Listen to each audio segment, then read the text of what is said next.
Concepción marxista de las relaciones internacionales. Trabajo elaborado por alumnos de la licenciatura en Relaciones Internacionales.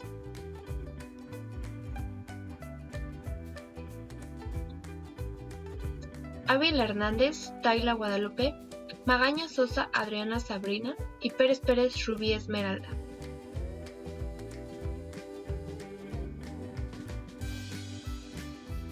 Hablaremos un poco acerca del contexto histórico en el que surge la obra de Marx. Antecedentes.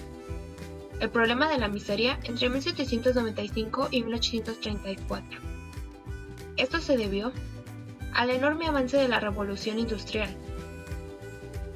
ya que las fuerzas de las máquinas desplazaron el trabajo humano, y la poca gente que lograba conseguir empleo sufría un severo abuso. Todo esto al final ocasionó el desmembramiento del núcleo familiar. Marxismo. Sistema filosófico, político y económico basado en las ideas de Karl Marx y Friedrich Engels, el cual rechaza el capitalismo y defiende la construcción de una sociedad sin clases y sin Estado. El marxismo tuvo por cuna la lucha liberadora de la clase obrera y se convirtió en expresión teórica de los intereses fundamentales de dicha clase. Toda la labor de Marx estaba dirigida a explicar la problemática social que se presentaba en Europa, sobre todo en la segunda mitad del siglo XIX.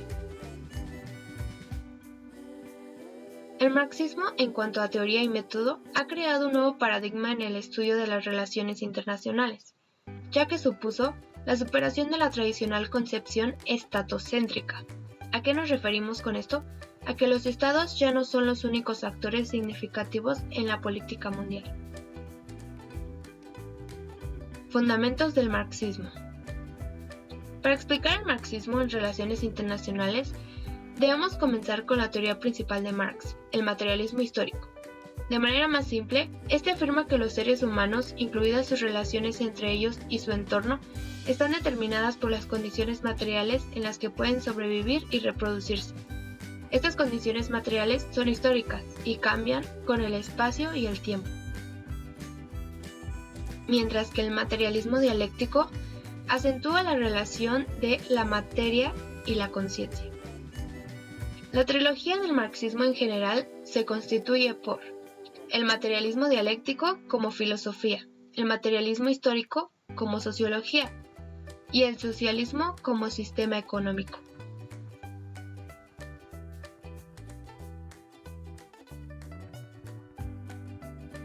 Principales teóricos y sus aportaciones. Karl Marx fue un filósofo, economista, sociólogo, periodista, intelectual, autor de El Manifiesto del Partido Comunista, El Capital y una contribución a la crítica de la economía política. De acuerdo a las aportaciones de Marx, propone encontrar leyes objetivas que rijan las relaciones sociales de producción en el sistema capitalista, desenmascarando a este. Y otra de sus aportaciones menciona que toda sociedad que tenga una organización social de clases generará un conflicto entre estas, impulsando las sociedades a los cambios y a las revoluciones. Ejemplo, la revolución burguesa en Francia, levantamiento de los esclavos en Roma y los campesinos bajo el feudalismo. De acuerdo a las aportaciones de Marx, aplicándolo a las relaciones internacionales, menciona lo siguiente: el Estado es un órgano de dominación de clases, un órgano de opresión de una clase por otra. Es la creación del orden que legaliza y afianza esta opresión, amortiguando la lucha de clases.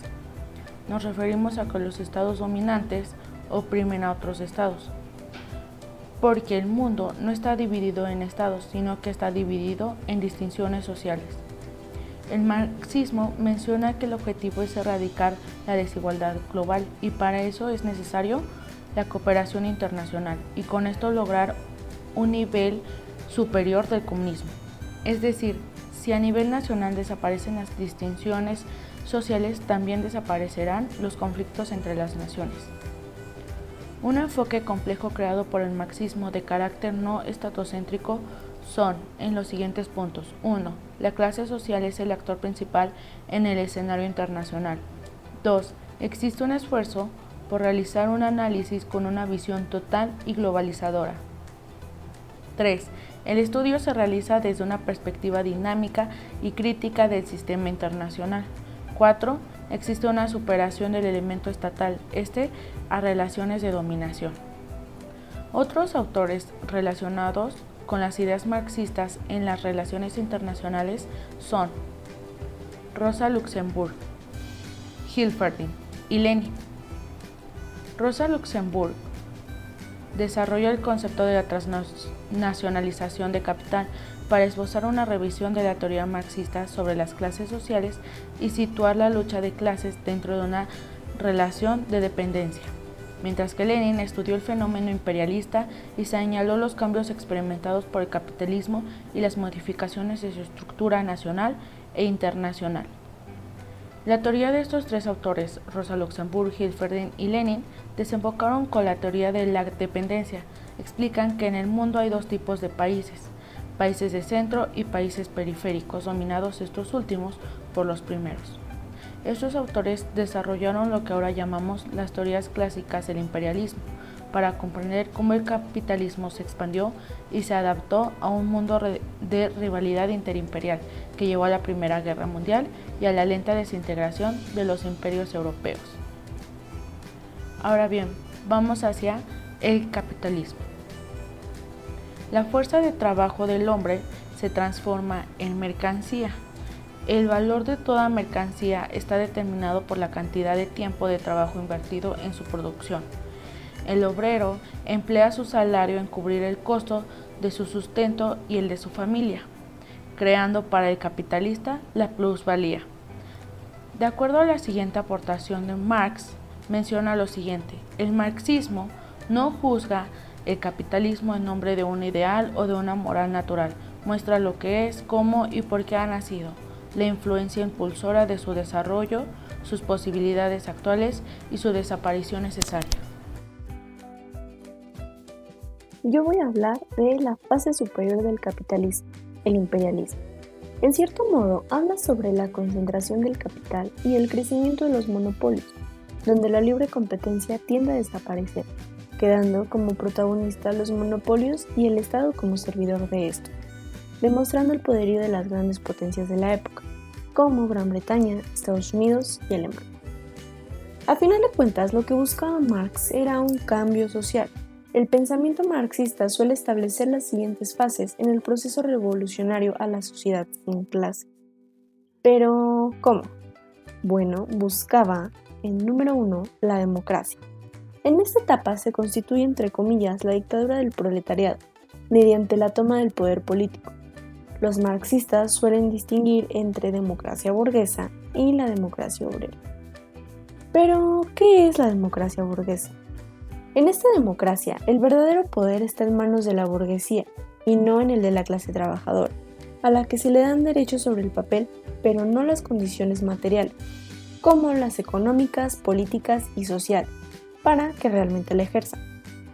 Y la democracia obrera es la que ostenta realmente el poder, impidiendo mediante leyes y diversos medios coercitivos, como policía, ejército, expropiación de tierras, control de los movimientos financieros y nacionalización de las fábricas.